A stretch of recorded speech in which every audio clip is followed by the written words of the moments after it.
जय माता दी की। जैसा कि हम सभी जानते हैं कि 3 अक्टूबर से नवरात्रि लगने वाली है। इसकी तैयारी तो हम लोग काफ़ी दिन पहले से करने लगते हैं। करें भी क्यों ना? ये 9 दिन का जो समय होता है, ये हमारे लिए एक बहुत बड़े पर्व के समान होता है। हाँ, ये बहुत बड़ा पर्व ही है, क्योंकि इन 9 दिनों में हम अपने आप को सकारात्मक शक्ति व ऊर्जा से भर लेते हैं, भंडारण कर लेते हैं। जैसे हम लोग अनाजों का भंडारण करते हैं 6 महीने के लिए, वैसे ही 9 दिनों में हम अपने आप को शक्ति और ऊर्जा से भर लेते हैं।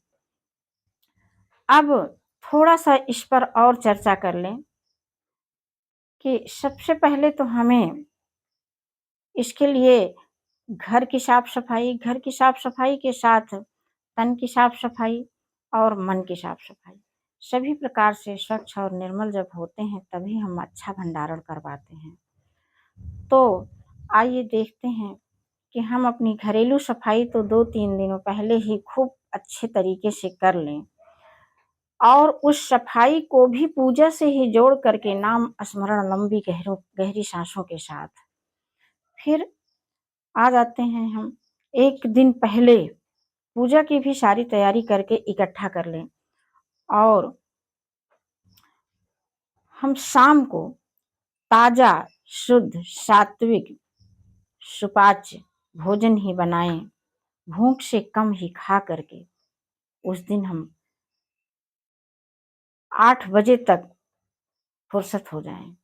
9 बजे तक हमें सो जाना है, क्योंकि सुबह ही जागना जो है। और हम सुबह जब जागें तो एक बार बिस्तर पर लेटे-लेटे ही फिर अपने दिन के कार्यों का संकल्प करें। लंबी गहरी सांसें लेते हुए, अपनी सुख संपदाओं को याद करते हुए, अपने परिजनों के गुण को ध्यान में रखते हुए, हमारा मन इन सब चीज़ों से बिल्कुल शुद्ध होता चला जाता है। अब हम उठे, अपनी दैनिक क्रिया किए 1 घंटे में और फुर्सत होकर के हम आ गए अपने पूजा स्थल पर। पूजा स्थल पर पहुँच कर के फिर वही क्रिया 5 मिनट के लिए, 5 मिनट न सही तो 1 मिनट के लिए ही सही, एक ही सांस लें लंबी गहरी और अपने आस-पास फैली हुई अपनी सुख संपदाओं के लिए माता को धन्यवाद दें और अपने परिजनों को गुणों को याद करें। अपने मन को सुख शांति से भर लें।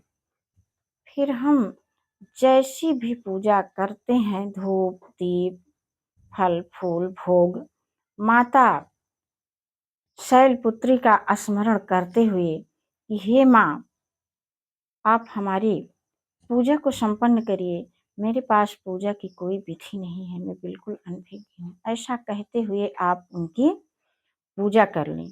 पूजा के बाद फिर क्या होता है कि जब हम पूजा से उठने लगें, फिर वही धन्यवाद। एक बड़ा-सा काम करके उठ रहे हैं, तो फिर माँ को हमने धन्यवाद दिया कि हे माता, आपकी कृपा से मेरी पूजा संपन्न हुई। फिर अपने सुखों को याद करिए, अपने परिजनों के गुणों को याद करिए और पूजा से उठने के बाद हम अपने घर में सभी बड़ों का पैर अवश्य छुएँ। सास, ससुर, बड़ी ननद, पति सबके पैर छुएँ और जो हमसे छोटे हैं, उनको हम स्वयं आशीर्वाद दें। तो चलिए, इस तरह से पहले दिन की पूजा हमारी संपन्न हुई और पूरे दिन अपनी पूजा को भूलना नहीं है। लगातार लंबी गहरी सांस और नाम स्मरण, अपने सुख संपदाओं को ध्यान में रख करके और बाकी अपने परिजनों के गुणों को लगातार जब हम याद करते रहेंगे तो हमारा मन खुशियों से भरा रहेगा। जय माता जी की।